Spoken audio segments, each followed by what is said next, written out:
I happened to bear witness to a certain seed that was, well, a 1 in 5,040 of being correct order, and we actually get World 3 to start.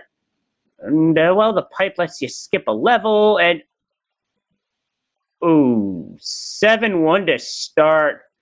We might be seeing some 100-coin fines to go to the Toad House, get an item, and that's what we're seeing out of Human Mustard. Our other runners are going to play it out, but there's a reason Human Mustard's doing this. Is to try to go for the 7-1 clip. Dust Minion taking a death, gonna get an item. It definitely looks like we're going to see the same things from quite a few of these people.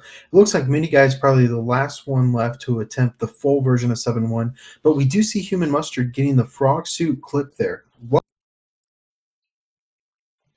Yeah, when it comes to the 7-1 clip, you're basically just jumping, throwing Mario's head into the wall. Oh my, Mini Guy gave it a good go, but the Paragoomba said no. As our first fort is 6F1. Now, this is kind of a little bit of an interesting strat that Midi Guy is running here. He said, you know what? I had a problem with 7-1. Decides not to take the Toad House for some reason. Not sure why necessarily that he did that there. But he does find himself in 8-2, where he's going to be able to take the path to get a power-up, which is going to be a mushroom. Thankfully, it wasn't a star there. And he hopefully will be able to finish this off and then go for the clip just like the others.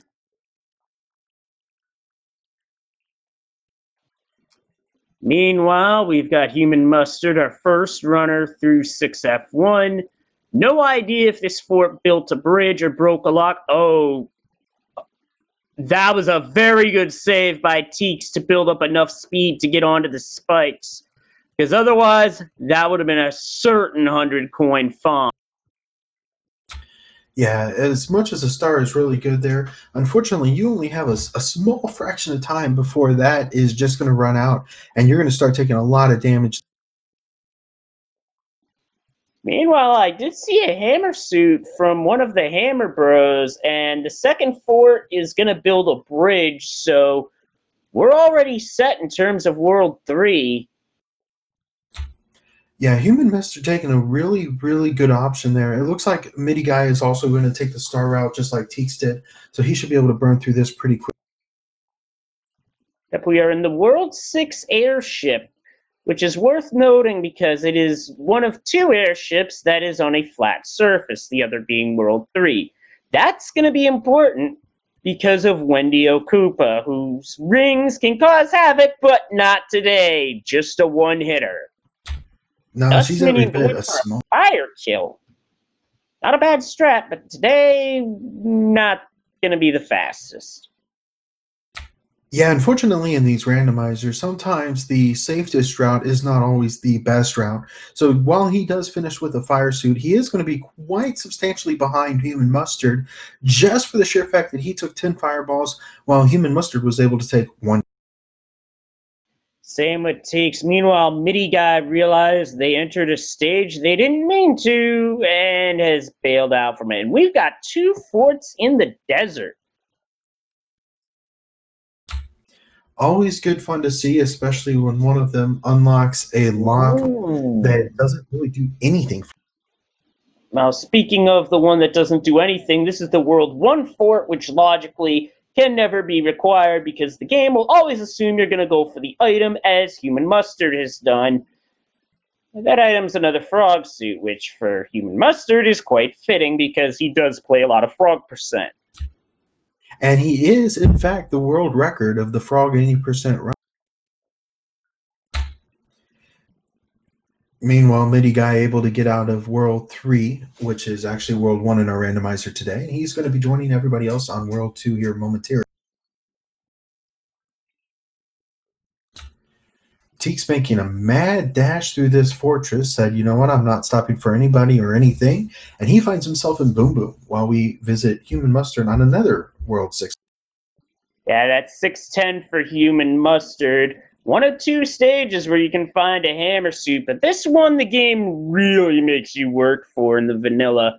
As for that fort that Teeks just blasted through, that was 5F1 ground fort, and that wound up being the correct play. You know, I'm willing to make a guess here. Even though we saw Human Mustard get here the first out of any of the runners, I'm thinking that we might have a little bit of a change of the first leader, definitely to see who gets to the World 2 Fortress first, or the castle.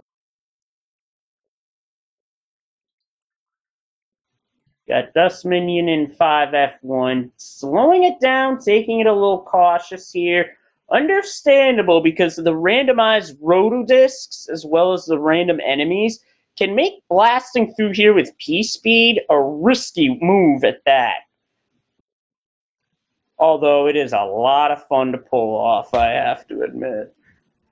And it looks great. I mean, you got to hand it to the runner for trying that because, I mean, that's impressive no matter who you. Human Mustard opting to take one of the benefits that we offer here in Tourney 2, and that was the end card. Now, one of the things that makes the end card so special in this run is that the end card does not give you what you think it gives you. And what I mean is, it might show that you have two flowers matched, and in the original game, the vanilla version, it will actually give you a flower. However, in this version, it's going to give you something different. Now, it could be the same thing. You might get a flower for that, but you might also get something like a hammer suit, a star, anything else. Except a warp whistle because this is warpless. Now, Human Mustard clearing the nave, he gets the bad news that broke the wrong lock, now has to head back into 5F1.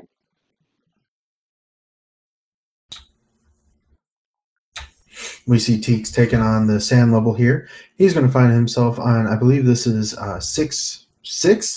9. 6, 9. Thank you. Sorry about that.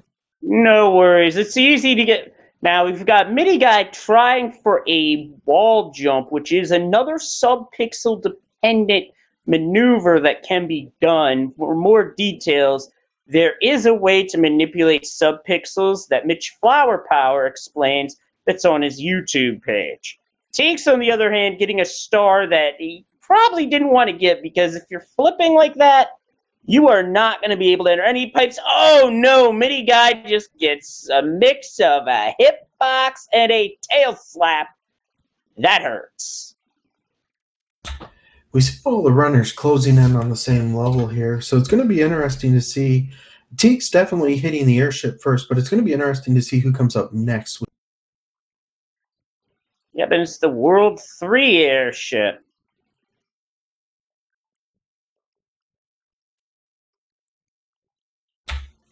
Human Mustard ended up losing his flower back there, so he's going to have to go through this a little bit slower.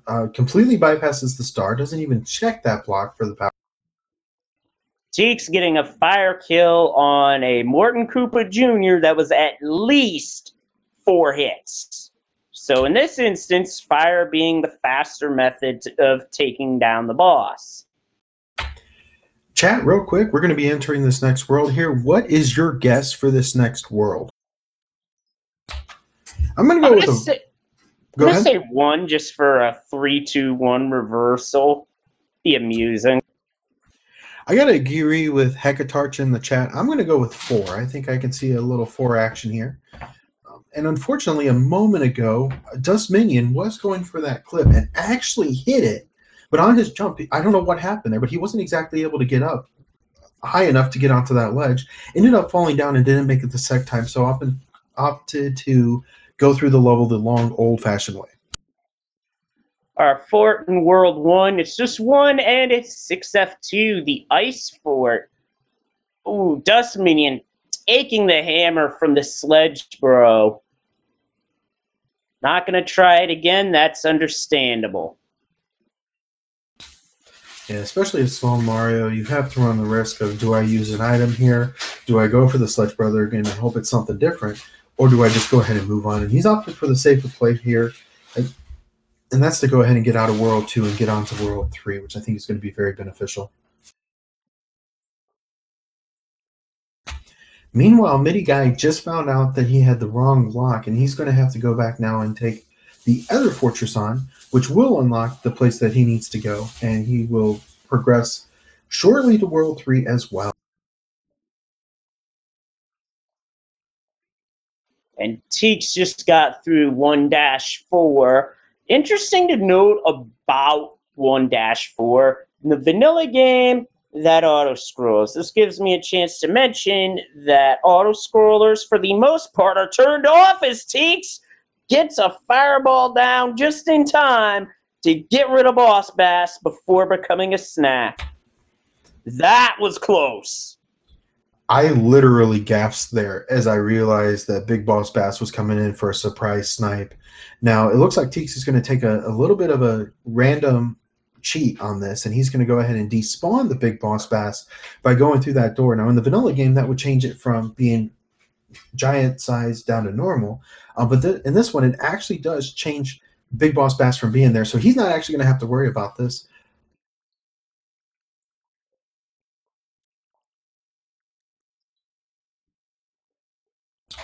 Human Mustard on this one decided that he wanted to take a star to World 1-4. Maybe he didn't feel like taking a chance, and we've got the World 1 airship at the end of Grassland. How vanilla.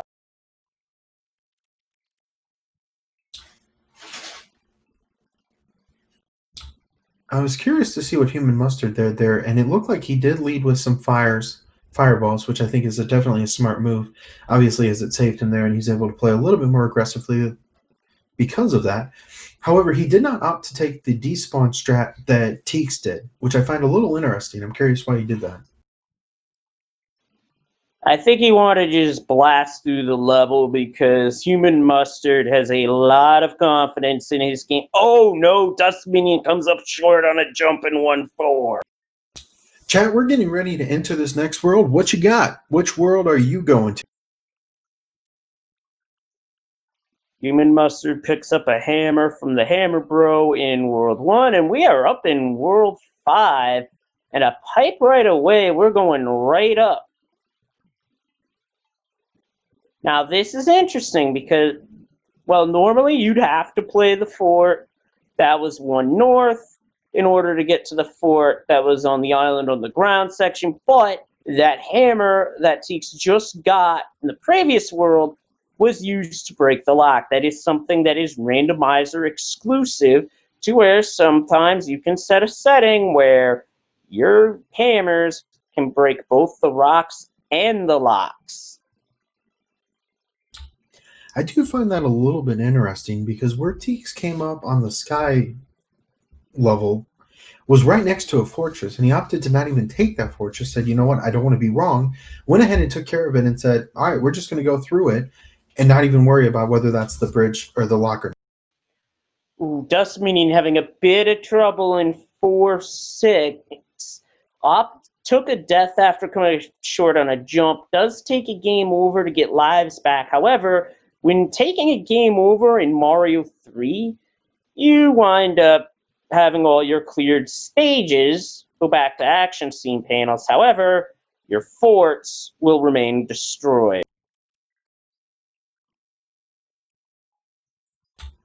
Human Mustard was seen checking his inventory just a moment ago, and I think he's going to take possibly a safer route here. We are still in World 4, and he looked at his hammer and he thought about it, but I think he's going to check this one first and see if this fortress will give him the lock break that he's looking for, or if he decides to use the lock after this. We'll see if Teeks made a good move here.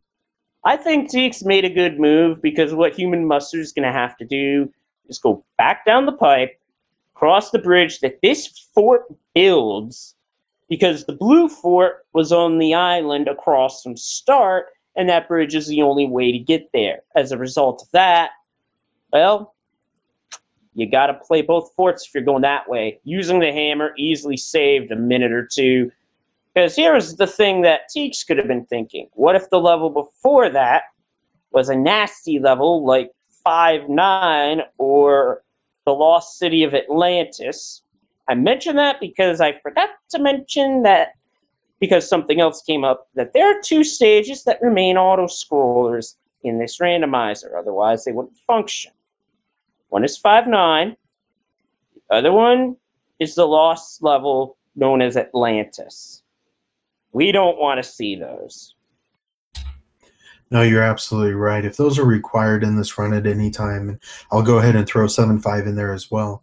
There is just so much that can go wrong there, and if you take a death there, That really sets you back anywhere from a minute to a minute and a half. I mean, it's really a huge loss in time. Winds up being the other World 4 fort, 4F2. Now, there's always been something about the World 4 forts where a tendency this rando has is they oftentimes go in pairs.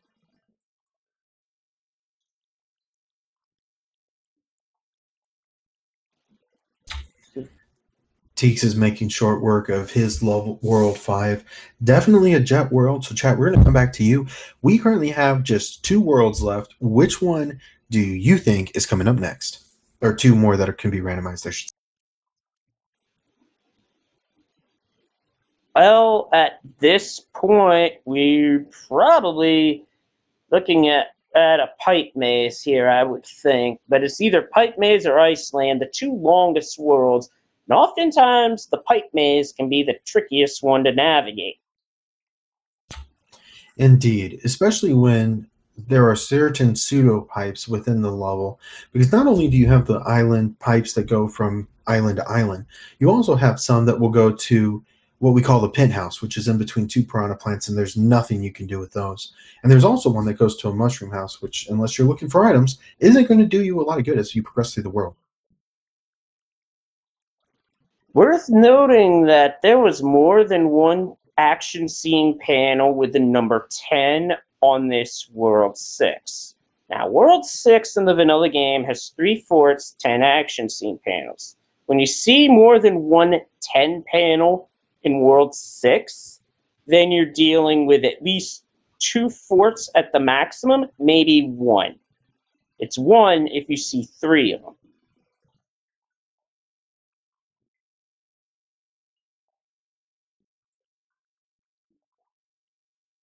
And it looks like we're dealing with 2.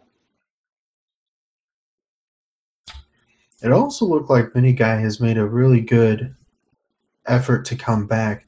He is currently now on World 5, which he's the only the second racer that's currently on World 5. So it looks like he had taken the hammer to the lock and said, you know what, I'm not dealing with this either. I'm thinking there's something to be said for that here.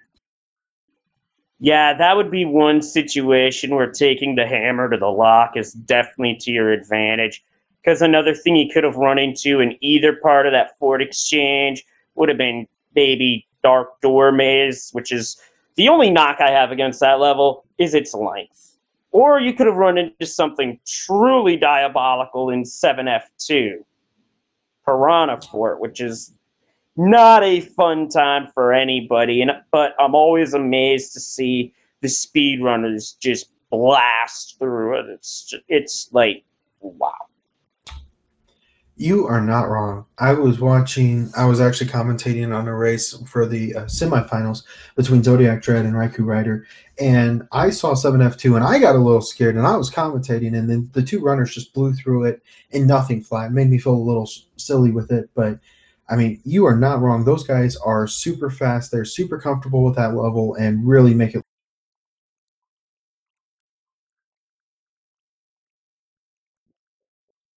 Looks like we're going to see the P strat from Human Mustard as well. He's opting to fly though, whereas Teeks just ran straight through. Both of them getting through and just blazing. Absolutely 5F2 Skyfort as it's known.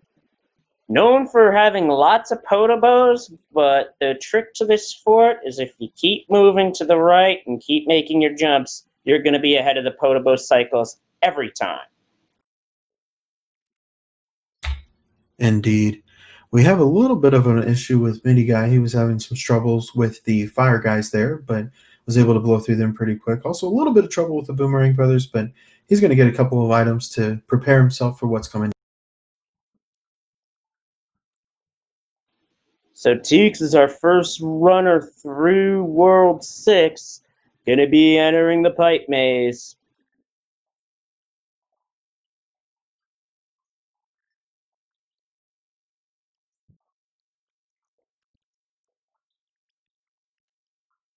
Mini Guy opting to take on Iggy here small. He's going to take one shot to Iggy, and that's going to be the end of that. Dust Minion able to find a P-Wing at the end of the fight with the Boomerang Brothers. That'll come in handy. Oh, it certainly does. If we find 7-6, that's a good level to P-Wing. Our World 7 start is a 2-pipe option, and I don't think that's what Teeks wanted to see right away. Meanwhile, Iggy Koopa wasn't heavy, but a 1-hit heavy. Call that a glass cannon. Both Mini Guy and Human Mustard making their way to World 6, which is, in fact, World 6.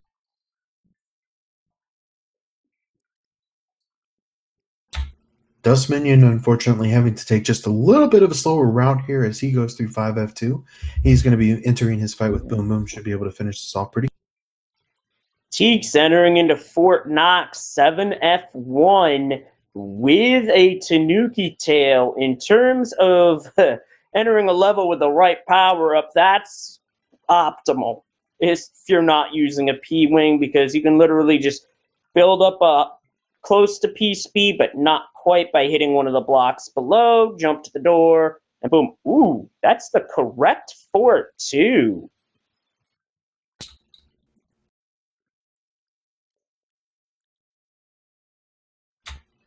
This appears as though it's going to work well for Teeks. Teeks making some really good route option here. It looked like he made a really good decision in World 5, Vanilla World 5, as well as here. It looks like he's made really good use of his hammers. A little bit of a risky bet, but it certainly has paid off for him.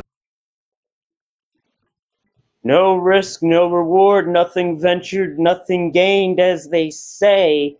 And that Piranha stage wound up giving him a cloud, which will allow him to skip a level that he doesn't want to play. And he's got a spot where he's going to use 2 of them to skip the action scene panel and the fort, which puts him in the southwest with another pipe. Let's see where this goes.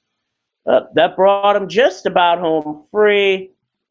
Uses the anchor, and it's another cloud. Wow, I think he was hoping that that was a music box, only to be debated. He'll be able to burn through this pretty quickly, still no less. And that is going to be the end of World 7 for him.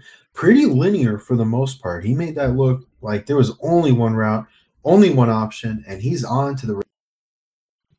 Yeah, this World 7 was one of the good World 7s that you want to see as a runner, because it's linear, there's only one route option, and Teeks winds up clipping through the pipe. I mean, I think at this point, Teeks is just showing off with all the swag he can possibly muster. Well, Ludwig came to play at 5 hits, but within about 23 minutes, already off to Dark World. The question is, how many bridges are we going to have to build? We're going to go between 0 to... we're going to go 0 to 4.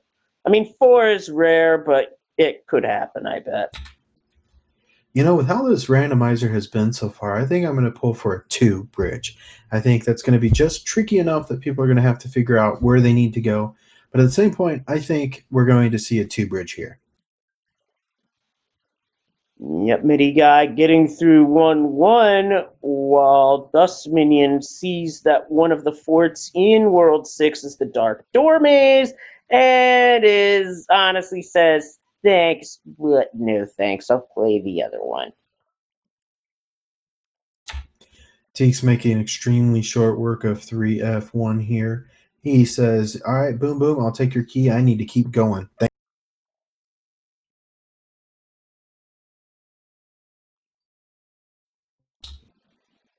Now we're going into pipes without checking the other fort. There's a lock, and Human Mustard is found 7F2, and it was in World 7.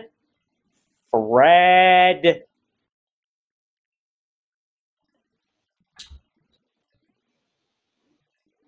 So we got 2 locks in the Dark Maze. And that's it. No bridges at all. Teeks is on his way. Wow.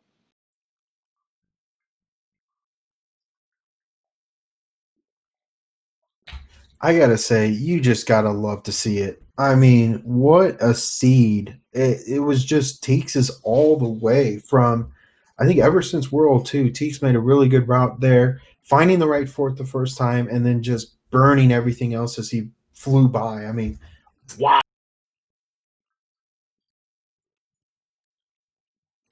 Unfortunate news for Human Mustard is that 7F2 was not required in this seed. Looks like Midi Guy missed the P switch there, ended up falling and had to wait for it to reset. Oh! And that's going to happen again for him. Teeks, meanwhile, hitting that Bowser clip. So he's going to be right at Bowser. He's going to be going for a fire kill. About 30, 35 fireballs later, he's going to be done. Yep, it's a 35 fireball fight. And he gets the strap perfectly. Get your GGs in chat for Teeks.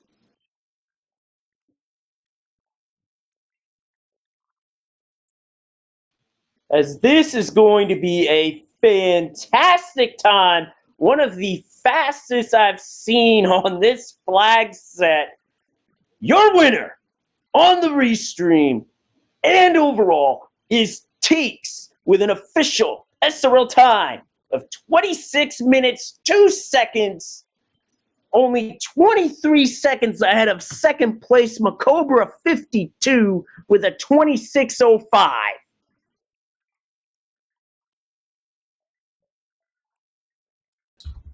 And you want to talk about a jet seed. We were talking about some of these in the Discord the other day, trying to figure out which one the fastest was we've ever seen. And I think we just saw it, folks. I think we just saw it live on this. We might have, but that's certainly one of the fastest I've ever seen.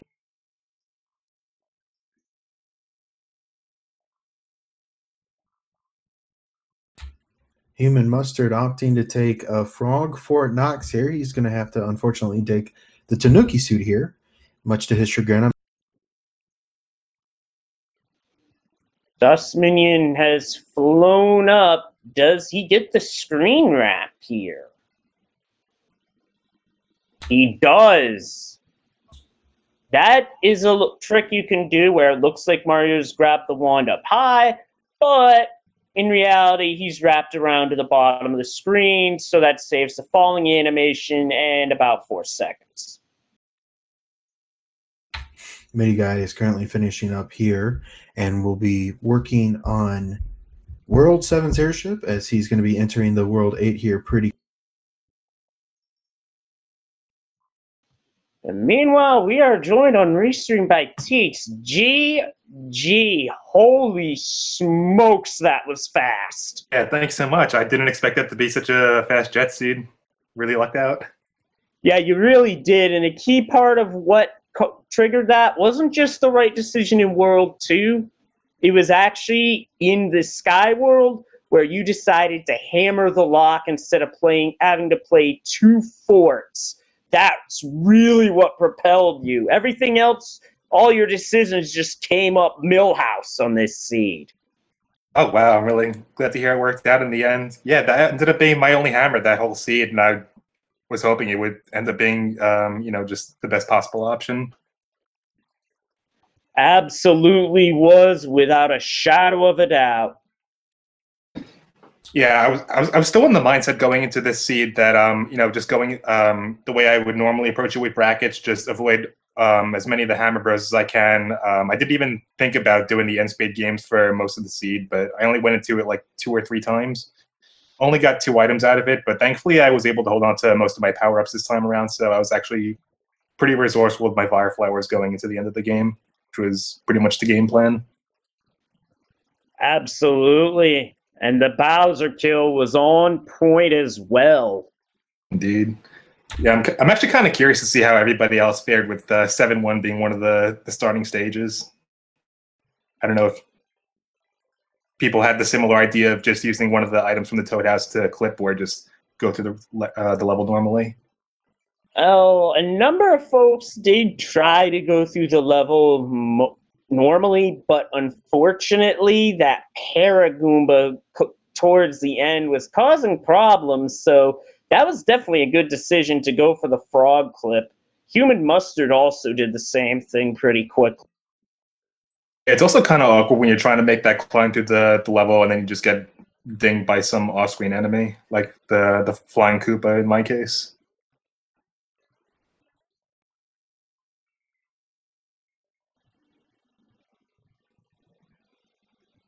Dustmanian getting a 5 up off the 3 stars. Human Mustard is in World 8 now, and that was the other thing that surprised me about this seed is how fast World 8 was.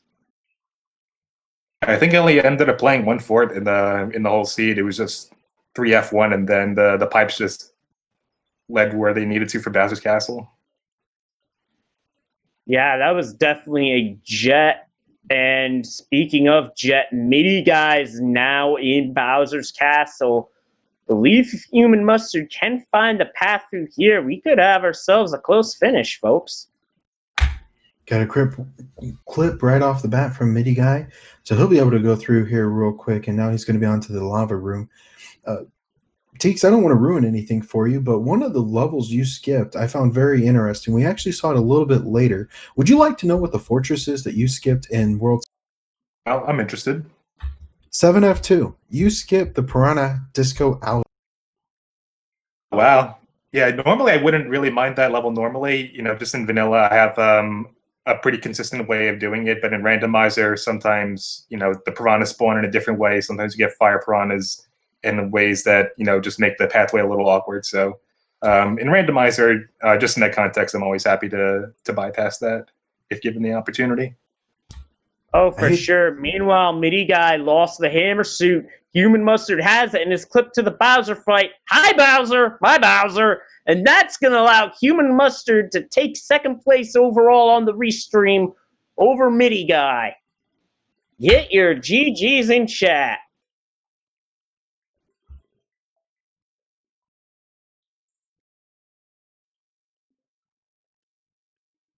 I'll get the times in a moment. As this wound up being really close, Human Mustard, third place overall, second on restream, 31.59. MIDI Guy, third restream, fourth overall, 32.13, a 14-second difference.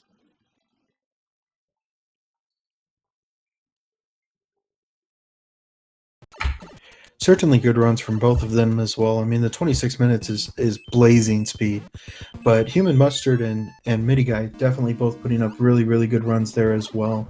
I mean, anything low 30s in Randomizer is just incredible. Oh, absolutely. In older flags, it was typically sub 40 that was awesome. Now we're seeing all these sub 30 times and sub 30s. It's just incredible. And we are joined by MIDI Guy DP in the booth. GG. Wow, what a run. Hey, GG. That was great. Man, I had a rocky start at the beginning. I felt like I made quite a few poor routing choices. I think I played like 2 extra levels or 3 even that I was like, oh, I could have just taken the pipe, like in that World 4 map. Oh, and then in the World 1 map, I could have just went to the item house rather than played a level just so I can get a mushroom to clip through a 7-1 at the beginning. But dang, that was I fun. think everybody ran into trouble with that one, honestly. Yeah, I was really wondering what everyone would do about that, and I just can't believe I completely forgot about the mushroom house. I felt happy that I discovered the cloud at that with the anchor though, and then I was like, please be the right fort, please be the right fort, please be the right. Yes, I felt that was like my saving grace. Now, you also opted to take a hammer to the Sky Fort, on the Sky level. Instead of even playing either of the forts there, you opted to take a hammer. What was going through your mind on that? I had a hammer. I showed up right near the lock. I was like, yep, this is perfect spot. Yep, who knows what the rest of those levels would be. And we would have had to like go back to the other world map to unlock the lock otherwise. So I was like, yeah, this is the spot for the hammer. So I just went, yep, there you go. Enough said, just use it right there. It was almost a no-brainer at that point. Yeah, that was the perfect spot to use the hammer without a shadow of a doubt, because that one hammer skipped 3 levels as well as a pipe transition. So basically, it wound up skipping, I'd say, about 3.5 levels. So yeah, that worked out extremely well. Yeah. Did anyone come across Atlantis, by the way? I didn't. Not that we saw on Restream. Okay. Now I'm looking forward to seeing how this went. All I'm gonna say is this one went by really fast. One of the fastest seeds I've witnessed personally. Yeah, wasn't it? It wasn't a slow one, that's for sure. There was a lot of quick worlds, even without hammers or clouds. Yeah, not much resources, but not many were needed as Dust Minions clipped to the Bowser fight, which is definitely the safer route to go now, because with how the room right before the gauntlet, as it's known, right before Bowser, it gets a little hairy. Anyway, hi Bowser. Bye Bowser. We'll see you next week. Ooh, something really interesting happened this time around. I'm just looking at the times here. I will read some of those off from off screen. We had Eropsilus finishing 5th with a 33.09, Ibuba 7 in 6th with a time of 33.22, and our final runner on Restream, Dust Minion, and Claris.com finishing in as tied for 7th at 36.28. GG's to everybody in the race, and we are now joined by Dust Minion. GG. Hello. GG. GG's all around.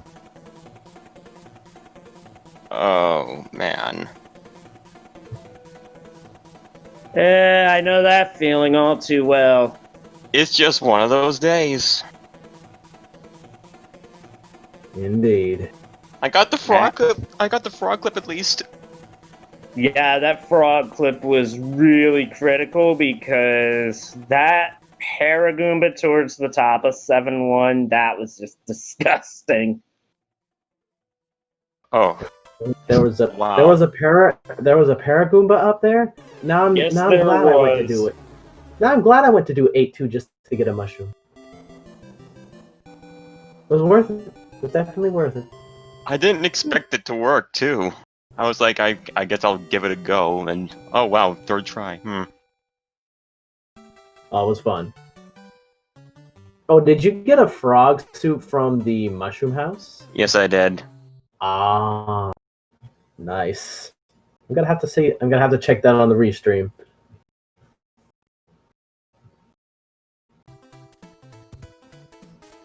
In terms of seeds, this one played like a jet seed the entire way, which made it a lot of fun to watch, and honestly makes me kind of wish my controller didn't bite it so I could have raced in this one with you guys, but it is what it is. Yeah, actually, during the run, here's something interesting. During the run on my end, I think the control I was using, the down button, was actually starting to give out. So there's a few times when I tried to go in a pipe and I think I just missed, or it took a couple tries. Like, I might have to do some changes for the next race I take part in. Can't have a faulty down button, or any other button for that matter. For sure. Although in my case, it was just a case of it mid-race. In another tournament, it just went croak. Aye. Fun times. I made a lot of mistakes here, especially in World 3. And it happens, and we learn from. And the best part about our mistakes is we learn from them, and we get better from them. True. I know I've had my days where I've had my runs or mistakes have just where it just bit me. It's just like. well, like I said, it's one of those days. One of these days. One of these days. Yeah, it was one of those days. But all in all, this was a blast. Can't wait to the next one. Oh yeah, I still had fun. I got to do the 6-9 jump and mess it up immediately. First time I hit that jump practicing it, that's exactly what I did. Oh, you subconsciously hit left? No, I wound up not hitting anything. After Dang. hitting left, so I'm like, whoops. Dang. I actually had a shot to get it too when I did it, though. And this was wild big, so it was like, ooh. It would have been a first to getting that 6-9 jump wild big too. If I would have got that, that would have been nice. But I'll have to try again next time. And next time I need to remember that this is not brackets. Yeah, I made it a point to be okay. Hammers break locks. Hammers break locks. Hammers break locks. Hammers break locks. Locks break hammers. Wait, what? Pretty much. And then there's end cards. I mean, they helped, I guess. For the most part, I think I only played the end cards when they were like in the path I was going, except for maybe one time. I went for them hoping for more hammers. Yeah, I did the same I don't think when going to... I don't think I got any. Did I? I don't think there were any in the end cards. I completed it, and I don't think I saw any hammers. Hmm. It might have been a cloud, though, in one of them. Can't remember, though. I only matched 2 pairs in the end spade game. It was a pair of mushrooms and a pair of flowers, so I think I ended up getting a fire flower and a tanuki suit out of that. Yeah, I think, that sounds about right. I thought flowers were 1-ups. Could have been a pair of stars. I don't even remember anymore. It's starting to become a blur. Yeah, it went pretty fast. But all in all, it was a great time. Can't wait till the next one. Fun times abound. Absolutely, and I believe for speed gaming wise, we're gonna be at it again this time next week with another race. Now, I did hear something I gotta get confirmation on, but I'm not gonna say anything. But what I will say is this: give our forerunners a follow. I'm not sure why the command isn't working, but the runners are definitely the stars of these streams. And without that, we'd just be talking about random stuff. And that would be Teeks, Human Mustard, Dust Minion, MIDI Guy DP. I believe it says it's shown on screen, right? Someone correct me if I'm wrong on that. Because, again, bots being a butt. Mine's correct, at least.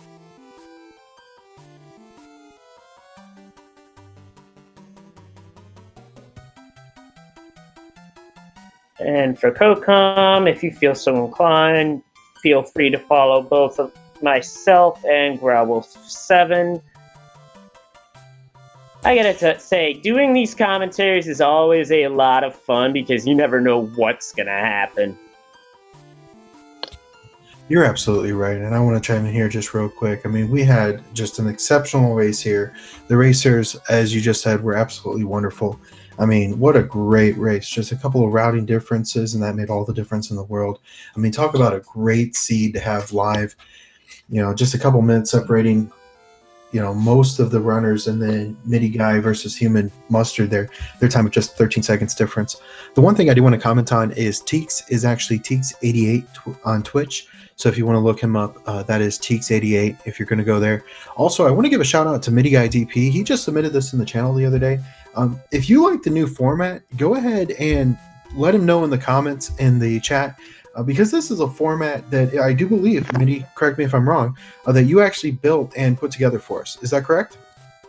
If it's the one with the 4 different colored borders with like a diagonal orange background, then yeah, I put that together. I had the urge to make a new layout. Since it's been a while since I've done one. I've done a lot on another channel that I do verses on. That what we haven't that we've been doing it slowly but surely these days. Called Triforce Verses. So kind of felt like I want to make another layout, and I've been actually having the urge to try and make one for like a couple months for the weeklies, and see how it would turn out. So I'm really happy with how it turned out, and feels pretty nice and colorful. I like colors. Yeah, it looks superb. Personally, I played Mario All-Stars quite a bit as a kid, so to see that format implemented into looks fantastic, and I love it. Oh, many thanks. All that experience making layouts helped out for this. Absolutely. Yeah, it was fun to put it together too.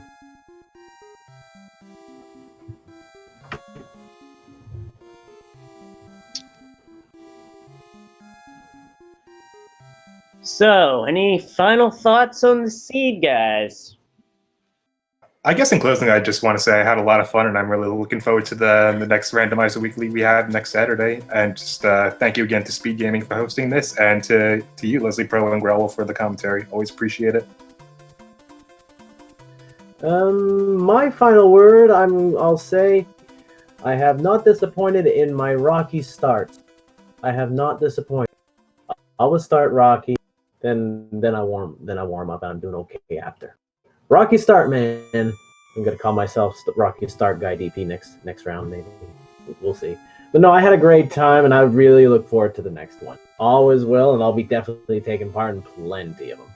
It's gonna be a lot of fun. Oh, it's always our pleasure to do commentary for these, and it's always a lot of fun. And as for me, I need more practice. That's all I have to say. Practice makes perfect, as they say. Now, before we wrap up, a quick look at the Speed Gaming schedule for the rest of the evening, as we've got basically something on just about every other channel except Speed Gaming Main in progress. With SMZ3 1v1, that tournament's in progress on Speed Gaming 6. With Super Metroid Multicat on Speed Gaming 3. On Speed Gaming 4 is Link to the Past Rando League Season 2 action, and coming up at 11 on Speed Gaming 2, another race in the Super Metroid multi-category tournament. Those are always a good time. So that being said, last thoughts on the Seed, Growlwolf, before we call it a night?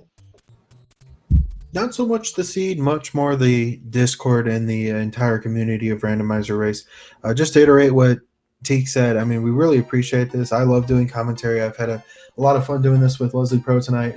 A whole lot of fun. Really been a great time.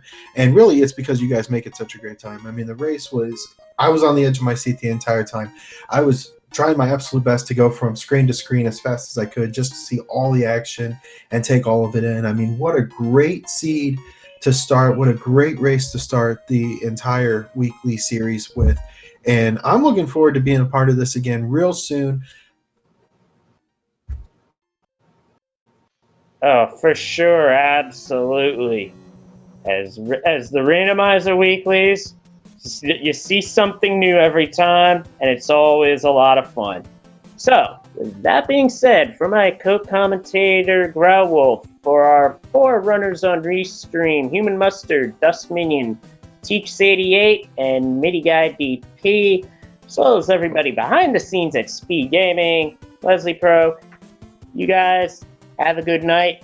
Take care. Watch out for Boss Bass, and we'll see you next week. Have a good night, everyone. Stay safe, and GG's. Goodbye for now. Take care, everybody.